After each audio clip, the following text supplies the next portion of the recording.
Golden rickshaw. Sitapur नामक गांव में एक गरीब रिक्शा वाला रहता था जिसका नाम भोलू था। वह बहुत ही गरीब था, लेकिन वो दिल का बहुत अच्छा था। उसकी पत्नी हमेशा बीमार रहती थी। वो जो भी कमाता वो सब उसकी पत्नी के दवा में लग जाता। एक दिन गरीबी से तंग आकर वह गांव के सेठ के पास गया। सेठ जी, मुझे अपनी पत्नी के इलाज के लिए 50,000 रुपए की ज़रूरत है। देखो भाई भोलू, पैसे तो मैं तुम्हें दे दूंगा, लेकिन तुम्हारे पास गिरवी रखने के लिए है क्या? सेठ जी, मैं आपके पास नौकरी कर लूँगा। सेठ भोलू को पैसे दे देता है और बेचारा मजबूर भोलू सेठ जी के यहाँ गुलामी करने लगता है। सेठ जी की एक पत्नी थी। एक दिन जब सेठ और उसकी पत्नी रिक्शा में बैठकर कहीं जा रहे थे तो अचानक एक गड्ढा आ गया जो भोलू को दिखाई नहीं दिया। सेठ और उसकी पत्नी दोनों रिक्शे से नीचे आ गिरे। हाय हाय, मार दिया रे मुझे। हे भगवान, ये क्या किया रे पगले? नहीं मालकिन, मैंने जानबूझकर ऐसा नहीं किया। सेठ भोलू पर बहुत चिल्लाया। अरे नालायक, तुझे दिखाई नहीं देता? गिरा दिया हम दोनों को। भोलू वहां से मायूस होकर जाने लगा। तभी उसे रास्ते में एक साधु दिखाई दिए। भोलू ने रिक्शा रोककर उनसे पूछा, प्रणाम साधु महाराज, आप पैदल कहाँ जा रहे हैं? चलिए मैं आपको छोड़ देता हूँ। साधु भोलू के रिक्शा में बैठ गए। क्या बात है बच्चा, तुम बहुत परेशान दिख रहे हो। हाँ महाराज, मेरी बीवी बहुत बीमार रहती है और मेरा सेठ मुझे बहुत तंग करता है। साधु ने कुछ नहीं कहा, वो बस मुस्कुराते हुए मंदिर के अंदर चले गए। भोला घर आकर अपनी पत्नी को सब कुछ बता देता है। यह सब सुनकर भोला की पत्नी कहती है, सुनिए जी, मुझे अब और दवा की जरूरत नहीं है, मैं ठीक हूँ। अगले दिन सुबह जब भोला उठता है तो अपनी रिक्शा को देखकर हैरान हो जाता है। अरे यह क्या, मेरी रिक्शा सोने की तरह कैसे चमक रही है? जब वो पास जाकर देखता है तो उसकी रिक्शा सोने की तरह चमक ही नहीं रही थी, बल्कि वो सोने की बन चुकी थी। भोला अपने रिक्शा का पैडल निकालकर सुनार की दुकान जाता है। सोने का पैडल सुनार को बेचकर उसे काफी पैसे मिल जाते हैं। वो पैसे लेकर सीधा सेठ के पास जाता है। ये लीजिए सेठ जी, आपके पैसे और आपका ब्याज। सेठ को पैसे देकर भोलू जैसे ही वहां से जाने लगता है, सेठ गुस्से में उठकर उसको मारने के लिए दौड़ता है, लेकिन रास्ते में ठोकर खाकर सेठ गिर जाता है और उन्हें काफी चोट लगती है। अरे कोई मुझे बचाओ। सेठ की आवाज सुनकर सेठ की पत्नी बाहर आती है, लेकिन वो भी ठोकर खाकर वहीं गिर जाती है। तभी साधु महाराज वहां आते हैं। भोला और सेठ जी, देखो आप दोनों को अपने कर्मों के अनुसार फल मिले हैं। भोला ने ईमानदारी से काम किया तो इसका रिक्शा गोल्डन रिक्शा में बदल गया। और सेठ जी, आपके मन में बेईमानी थी तो आप और आपकी बीवी को दोबारा चोटें लगी हैं, इसीलिए कभी किसी का बुरा नहीं करना चाहिए। सीमापुर नेशनल हाईवे के पास बसा एक छोटा सा गांव था, जहां के लोग नारियल उगाते थे। गांव के अंदर अधिक जगह नहीं होने के कारण सभी किसान हाईवे के आसपास अपने नारियल के पेड़ उगाया करते थे और हाईवे पर नारियल पानी बेचा करते थे। एक दिन एक लड़का जो पेशे से चोर था उस हाईवे से गुजर रहा था। तभी उसे तेज प्यास लगी। उसने आसपास देखा तो उसे बहुत सारे नारियल के पेड़ नजर आए। वो झट से एक नारियल के पेड़ पर चढ़ा और नारियल तोड़कर पानी पीने लगा। उसे नारियल का पानी बहुत ही अच्छा लगा। अरे वाह, यह नारियल पानी तो बहुत ही मीठा है। क्यों ना मैं नारियल चोरी करना शुरू करता हूँ और इन्हें ले जाकर शहर में बेच दिया करूँगा। अब वो चोर रोज रात को आता और नारियल तोड़कर वहाँ से ले जाकर शहर बेचता। सीमापुर के किसान परेशान होने लगे। अरे भाइयों, लगता है कोई हमारे नारियल चोरी कर रहा है। देखो, कल शाम को मेरे पेड़ पर कितने नारियल थे और सुबह आने पर एक भी नहीं है। हाँ, मुझे भी ऐसा लगता है। हमें पुलिस थाने जाकर कंप्लेंट लिखानी चाहिए। लेकिन पुलिस उनका मजाक उड़ाती है। अरे क्या बात है मुखिया, मजाक के लिए तुम्हें पुलिस ही मिली है? कोई नारियल भी चुराएगा भला? हाँ जनाब, कोई हमारे रात को नारियल चुरा कर ले जाता है। अरे नारियल चुराना कोई बच्चों का खेल है क्या? तुम तो ऐसे कह रहे हो जैसे नारियल नहीं लीची है। कि खड़े खड़े तोड़ ली और चुरा ली। सभी गांव वाले मायूस होकर वहां से चले जाते हैं। तभी गांव का एक लड़का बिरजू मुखिया से कहता है, मुखिया चाचा, चोर को पकड़ने के लिए हमें ही कुछ करना पड़ेगा। क्यों ना हम कुछ ऐसा करें कि जिससे चोर लालच में आ जाए। हाँ बेटा, तुम ठीक कहते हो, लेकिन हम क्या कर सकते हैं? बिरजू मुखिया के कान में कुछ कहता है और अगले ही दिन मुखिया सभी आसपास के गांवों में घोषणा करवा देता है, सुनो सुनो सुनो, सीमापुर गांव में नारियल तोड़ने की एक प्रतियोगिता होगी, जिसमें जीतने वाले को एक गोल्डन बाइक इनाम में दी जाएगी। लेकिन प्रतियोगिता की एक शर्त होगी कि रात के अंधेरे में नारियल तोड़ने पड़ेंगे। गोल्डन बाइक के लालच में चोर प्रतियोगिता में आ पहुंचता है। प्रतियोगिता शुरू होती है। चोर के अलावा कोई भी अंधेरे में नारियल तोड़ नहीं पाता। मुखिया समझ आता है कि यही चोर है। सभी गांव वाले उसे पकड़कर उसकी पिटाई करते हैं।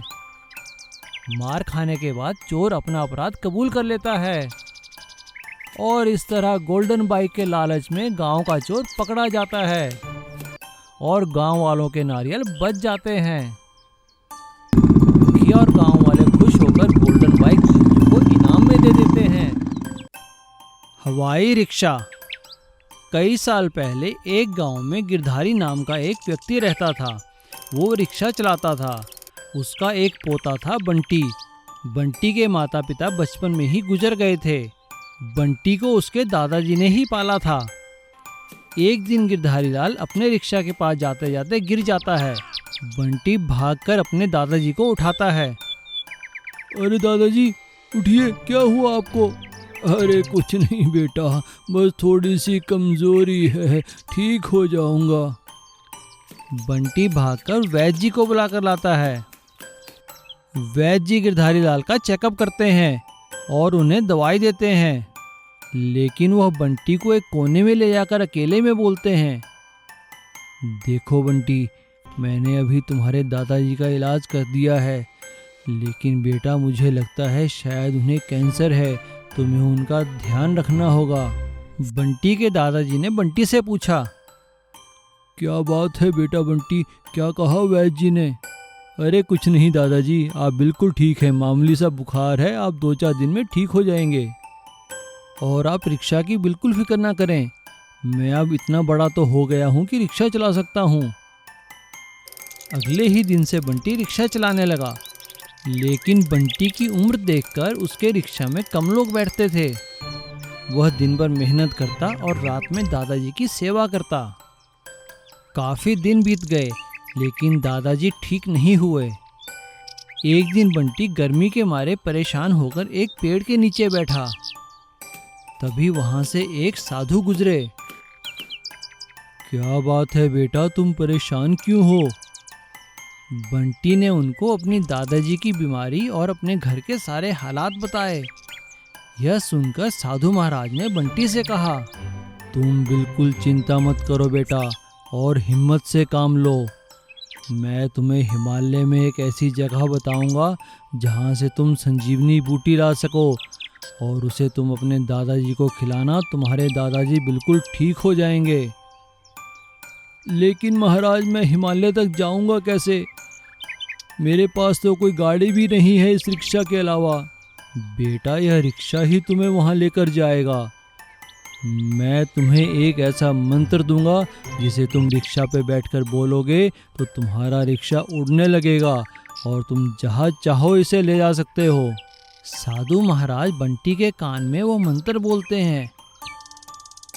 बंटी रिक्शा में बैठकर वह मंत्र पढ़ता है और रिक्शा उड़ता हुआ सीधा हिमालय पर्वत पहुंचता है। अरे वाह, यह तो चमत्कार हो गया। और बंटी वहां से संजीवनी बूटी लाकर अपने दादाजी को खिलाता है। उसके दादाजी ठीक हो जाते हैं। लेकिन उनके पड़ोस में रहने वाला कमलू यह देख के उनसे जलने लगता है। अरे अरे बंटी बेटा, क्या बात है, तुम्हारा रिक्शा तो उड़ने लग गया। क्या बात है, क्या जादू मंत्र करते हो? बंटी भोलेपन में उन्हें मंत्र बता देता है और कमलू लालच में आकर अपने रिक्शा पर बैठकर वह मंत्र पढ़ता है। क्योंकि कमलू के दिल में चोर था और उसने लालचवश अपने रिक्शा को उड़ाना चाहा और उसका रिक्शा थोड़ी देर उड़कर एक गड्ढे में जा गिरा। यह देखकर सभी लोग हंसने लगे और बंटी के दादाजी ने उनसे कहा, देखो भाइयों, किसी भी विद्या का गलत उपयोग नहीं करना चाहिए। हमें जो भी ज्ञान मिले उसका हमें अच्छाई के लिए ही प्रयोग करना चाहिए। उड़ता ऑटो। झेलमपुर गांव में तोताराम नाम का एक बूढ़ा ऑटो ड्राइवर रहता था। उसका एक बेटा था रामू, जो कोई काम नहीं करता था, बस इधर उधर आवारा घूमता रहता था। रामू का एक बेटा था भीमा, जो बहुत ही होशियार था और वह अपने दादाजी की बहुत इज्जत करता था। एक दिन भीमा ने अपने पापा रामू से कहा, पापा तुम बिना काम के इधर उधर घूमते रहते हो, दादाजी का ऑटो चलाने में हाथ क्यों नहीं बटाते? अब वो बूढ़े हो गए हैं। क्या बात है बच्चू, बड़ी दया आ रही है अपने दादाजी पे। तू भी तो अब बड़ा हो गया है, तू ही क्यों नहीं चला लेता ऑटो? और वैसे भी मैं उस खटारा ऑटो को चलाने वाला नहीं हूँ। यह देखकर तोताराम कहता है, अरे बेटा भीमा, मत बोल इसे तो शर्म लिहाज है नहीं। भीमा वहाँ से नाराज होकर चला जाता है और अपने दोस्तों के साथ गांव के तालाब के पास घूमने निकल जाता है। तभी उसकी नज़र तालाब के पास पड़े एक पुराने हेलीकॉप्टर पर पड़ती है, जो काफ़ी सालों से यहाँ पर दुर्घटनाग्रस्त होकर गिर गया था।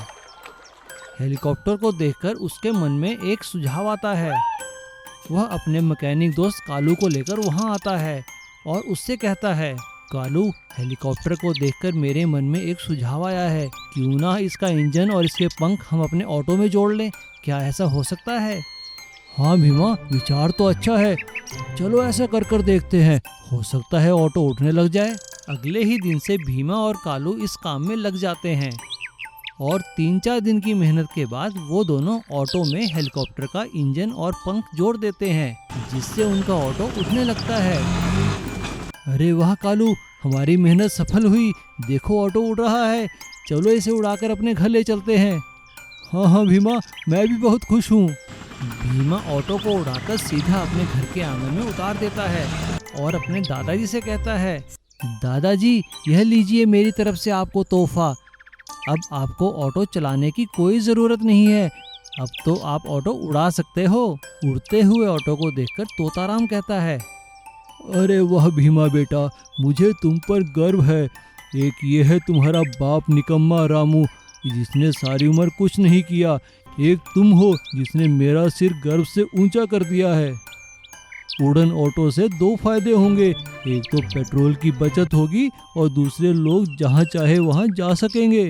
यह सुनकर रामू को बहुत गुस्सा आता है और वह रात में मौका पाकर ऑटो को तोड़ने की कोशिश करता है, लेकिन तोताराम खिड़की से यह सब देख लेता है और छड़ी उठाकर रामू की पिटाई करता है।